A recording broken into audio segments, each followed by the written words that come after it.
everyone, to another episode of the Verdant podcast. My name is Dr. Allessandria Polizzi. I am the host of our show and the CEO of Verdant Consulting. At our company, we offer resiliency, emotional agility, and psychological health and safety training. And our show focuses on all aspects related to those subjects. This is a series focused on psychological safety from around the globe. I'm calling our Psychological Safety World Tour. And I'm super pleased to be joined today by my very dear friend who I really enjoy, Sundari. Welcome to our show. Thank you so much, Al. It's always a pleasure chatting with you. Extraordinarily thrilled to be part of this project that you're doing on psychological safety, something that, we've talked about a little bit before. So Yes. Very excited. Thank you so much. Thank you. Would you mind introducing yourself to our listeners? Yeah, sure. So, just as a context as well, organizations are having a very tough time with change, and it's only going to get tougher with hybrid, with change management, with DE&I, employee engagement, customer centricity. And sometimes we tend to use these as words on the wall, like how we put the values on the wall kind of a thing. And we tend to have a very data-centered approach. But as they say, numbers numb and jargons jar. So, and as Brené Brown also says, we tend to think of ourselves as thinking creatures. However, we are emotional creatures who also think. So my big, hairy, audacious goal is to help leaders and teams drive business outcomes, build a personal brand, and be more human at work. And I do this through storytelling and coaching. So that's briefly what I do. I'm also the chief everything officer at Soundbites 11, which is the company that I run. I love that, Chief Everything Officer. I might have to steal that. So it's interesting because, as you know, this is a big area of focus for me around psychological health and safety. I've been very involved in some of the work being done globally. I love to talk to folks from other parts of the world to get a sense of, how is this showing up for you regionally? And so I'm curious, as you think about where you're located in Hong Kong, how are people, companies, leaders discussing psychological safety, if at all? Yeah. Before I go into Hong Kong as well, I think some of this thing links to storytelling because building the skills to tell stories and share experiences has the power to change the way we see the world. Um, we can really inspire action, transform societies, and help make the world a more equal place for all of us. So I think linking psychological safety also to changing the quality of the conversation at the workplace to build authentic connections. And so I feel psychological safety is it's a long word, but it's also a small word for such a powerful idea, right? And we all know about Amy Edmondson's definition of psychological safety, which is a shared belief held by members of a team so that the team feels safe for interpersonal risk taking. The construct, of course, is understood and also used very differently in different parts of the world. And let me paint a quick picture of what Hong Kong is for people who may not have come to Hong Kong and seen Hong Kong, and or you would have seen a quintessential shot of Hong Kong, and the shot would have been taken from the top of a very tall building with a lot of people scurrying on the road. So it's really busy, industrious, hardworking. And to this, you add the cultural dichotomy of modernism and family orientation. And the challenge is compounded by the changing demographics, which means at workplaces, you're going to see the entire span from recent graduates to 60-year-olds, say. So in Asia's most fast-paced, dynamic, highly demanding work culture, then the focus tends to be on the results. And while you can say that it's important to have a shared belief of the team environment, a safe space where the employee can show initiative, take risk without the fear of negative consequence, And a negative consequence in Hong Kong, that would mean losing face, which is a very cultural angle to it. Hong Kong is also home for highly regulated financial institutions. So where the cost of failure can also be very high, and organizations build boundaries around that. So it's almost like, the relationship status on Facebook, it's complicated. And the head of global digital innovation of British American Tobacco says that during his career, he learned psychological safety really doesn't come naturally. It needs to be earned and it needs to be actively encouraged. And it's really the manager helping, not just to help us speak up, but encourage everyone to give their views before decisions are made. And you're expected to speak your mind in a very constructive way. And he says one particular incident really stands out for him, where his manager showed his vulnerability. He gathered them together and told about his presentation to the executive board, what worked and what didn't. And he was very incredibly open about what went wrong and what lessons he learned and how he felt, more importantly, without shirking from the emotional piece behind it. And to see leaders demonstrate that vulnerability gives a whole team a boost. It's that kind of role modeling, which he says really helped him speak his mind. And he felt empowered to ask all those questions without feeling the fear of being shouted down or made to feel that he needs to stay silent. So the listen is, and this is something he takes with his younger members now, when he has new people coming into his team. And I think this is even more important during the pandemic and the recession and all that, is in many industries there are increased job insecurity. We are finding that youth unemployment and the fear of losing one's job is really stopping young people from speaking out more. Some of them are voting with their feet, where in organizations where maybe in an IT space or somewhere like maybe in the US, but in a lot of places that freedom is also not there. So I feel the corollary, instead of thinking about this toxic people, the corollary is how do you do this as a leader? How do you hold that space for the teams?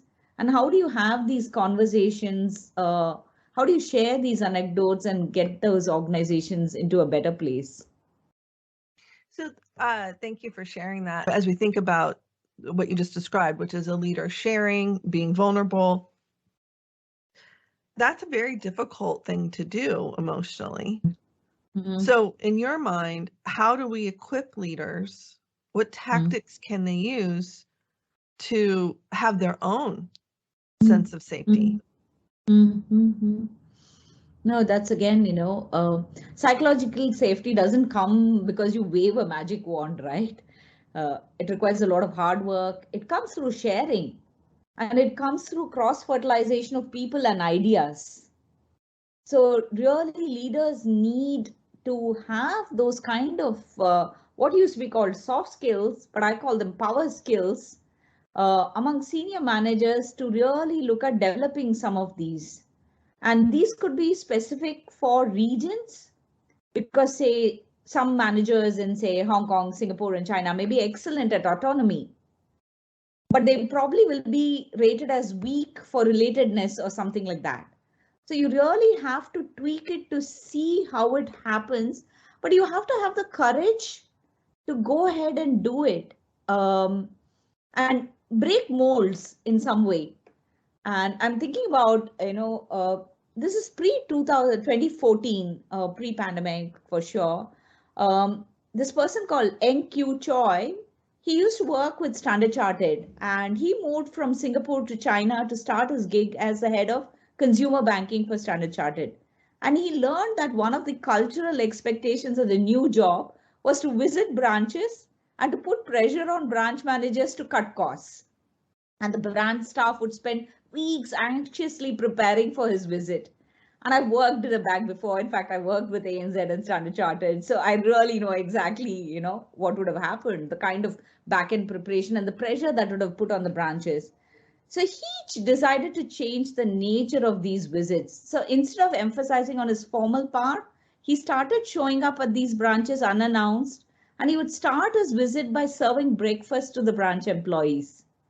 Then he would hold these huddles and he'd ask them, okay, how can I help to improve your branches? And many of the branch employees were, of course, surprised. They were skeptical and didn't know how to react. But he kept on, tempering down their anxieties and kept asking them, no, tell me, share ideas. And over the course of 1 year, he visited 80 branches in 25 cities. And he consistently kept asking that and showed his willingness to help. So initially they started saying things like, oh, old computers, we need new software, we need, the asks were very small, we need a new printer and things like that. But as they realized that he was actually walking the talk, they started bringing up bigger innovation ideas. So one of the Shanghai branches was inside a shopping mall. And in the huddle, the employees actually asked him, is it okay if we can open and close the same time as the mall's operating hours rather than a typical branch operating hours? And the team wanted to experiment and they were okay to work at the weekends. So within a few weeks, that branch's weekend income generation surpassed the entire weekday income. And this was not his idea, or this was not something that he could have even ever imagined as a leading person there. So these experiments really paid off. And, there are numbers about customer complaints going down. The employee attrition ratio, which used to be the highest among foreign banks, became the lowest among foreign banks. So I think it's also about how you work with small teams, create that sense of safety and encourage innovation, and then how you take these and share these examples and experiences to trigger action across the whole organization. And which is where all these anecdotal experience sharing, talking more as a human in the organization really makes a big difference. Can you share more? How does telling stories help create psychological safety and encourage people to take risks, feel comfortable making mistakes, ask questions, and point out their, share their ideas? Yeah, no, great.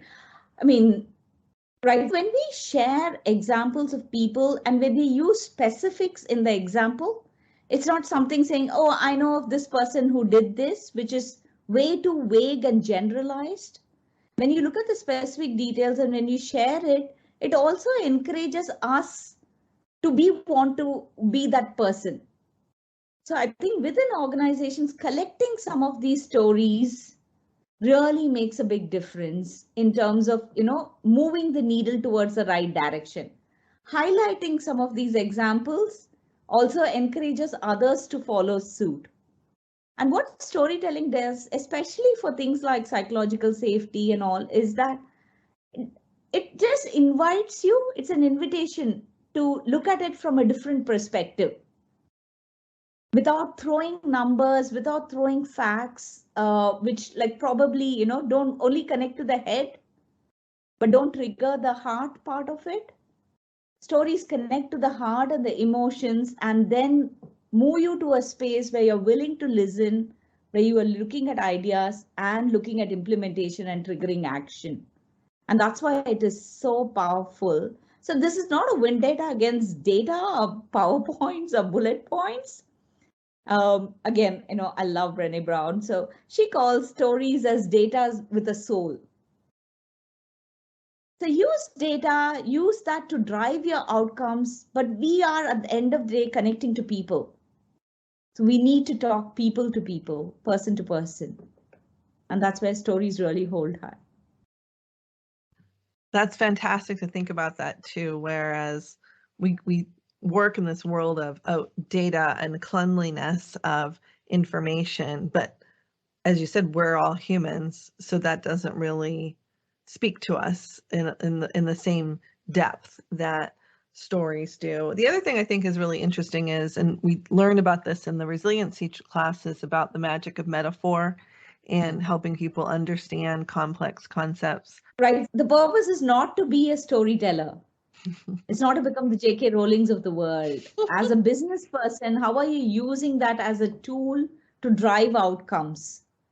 So how can you use it to drive psychological safety? How can we look at, some of these examples that we hear, like when we're talking about Hang Seng Bank example, it's what not to do example. Mm-hmm. Then you have a what to do example, which could be the Standard Chartered example. And you need to know all of this. Yeah, it's really interesting to me as I've been in this space. I struggled actually initially with resiliency too, because, I think resiliency can come from a place of privilege. It's easier to be resilient if you have money in the bank. It's easier to be to bounce back. I mean, I've shared with others that, when I decided to start this business, right, we bootstrapped, and I was able to put my mortgage on hold because of my credit score, right? That's a privilege. So sure, people are like, oh, congratulations, look at what you did. But I'm like, I had a lot of stuff working for me as well. I had money in the bank, and I was able to do things that I wouldn't have been able to do, if I didn't have some. Otherwise. Yeah, exactly. So I do struggle with it as being almost like a gaslight, of, well, just you need to be more resilient while I'm creating a toxic workplace, which is why psychologically safe workplaces are a critical component of being resilient at work. Mm-hmm. I mean, having said that, I also think, one of the things is we can't beat ourselves up for who we are. Again, I was listening to, I mean, Brené Brown is going to have hiccups and whatever. I was listening to her speaking with Ellen on the Ellen show, and she was saying that, one of the things that, and I grappled with it when she said it, it made it really close in person. Am I even allowed to be happy when there's so much unhappiness happening around in the world? So when somebody says, okay, should I celebrate? Should I say I'm happy? Should I say this?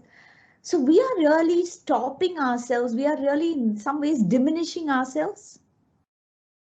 And we are not letting the light shine on where it should shine for ourselves. So I think that's also part of the resiliency battle. So I do want to take it away, a little bit away from privilege, recognizing the privilege, but not diminishing myself for it. Right. Yes, absolutely. Well, and the thing I like about emotional agility and the resiliency work that we teach in the class, it's about embracing all of the feelings, right, that you experience as a complex human, and exploring those without letting those get into the driver's seat. Making friends with your inner demons, essentially, and your inner angels, I guess, to kind of. Yes, Exactly. So it's okay to be I happy. say that always about my accountant in me and the human side of the work that I do. So it's devil and angel, and I won't say which is which, but like they're sometimes having a conversation with each other.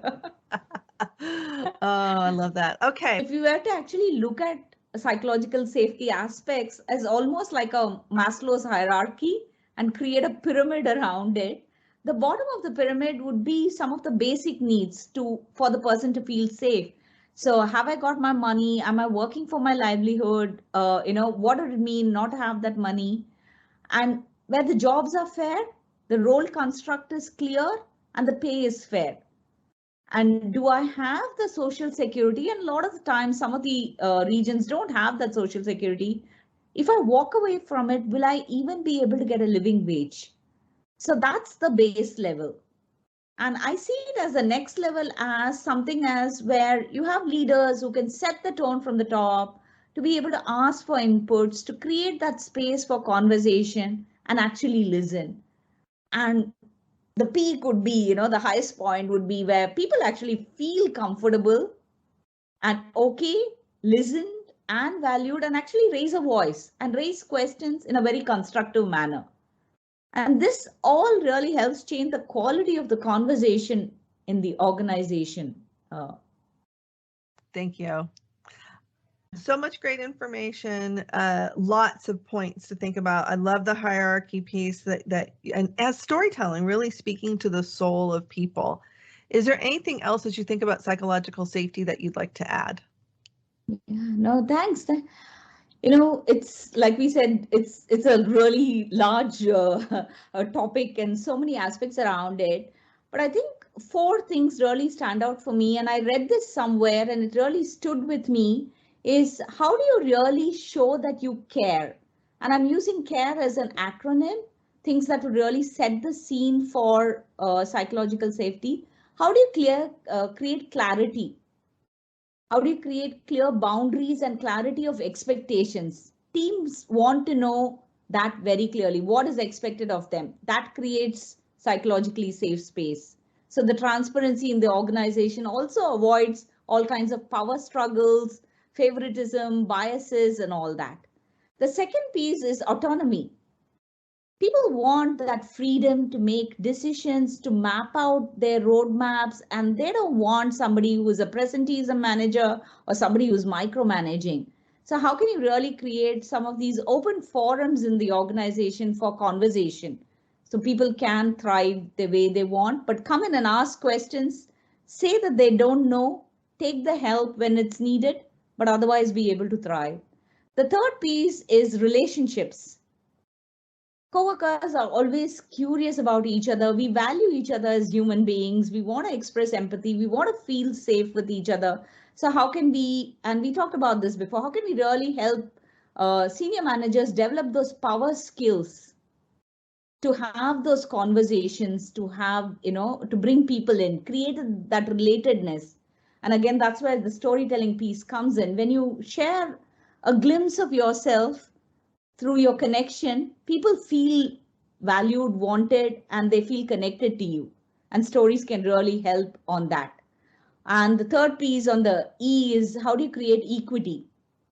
We've forever, and this again, I was talking with a friend of mine who's a HR practitioner for the last 20 years. She says always start with a performance management system if you want to make a change for psychological safety, because forever we've taken it as a scarcity mindset, as a competition. Somebody will gain, somebody will lose. But how can you create a model which has got that equity built in? So people again sense that fairness and are able to really then thrive.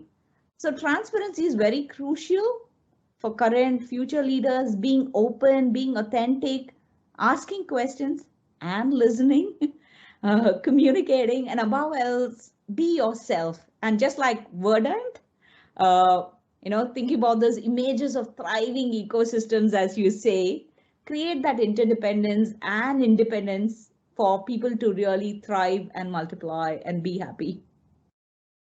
Wow, I really love that CARE acronym. That's very, very helpful.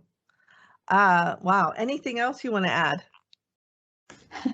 I think Al, you're one of those people who has done such deep work in this space of creating resiliency and looking at it from so many angles. So I really thank you for making me think in all these angles and looking at.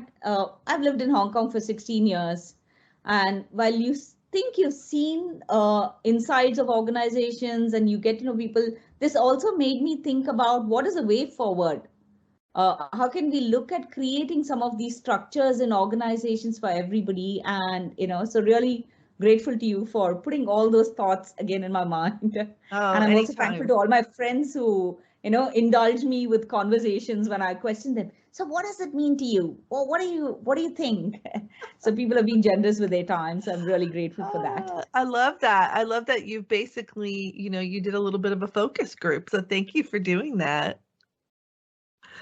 My pleasure, absolute pleasure. The learning is, has been immense. It's a joy, actually. We learn from each other, right? So thank you for joining.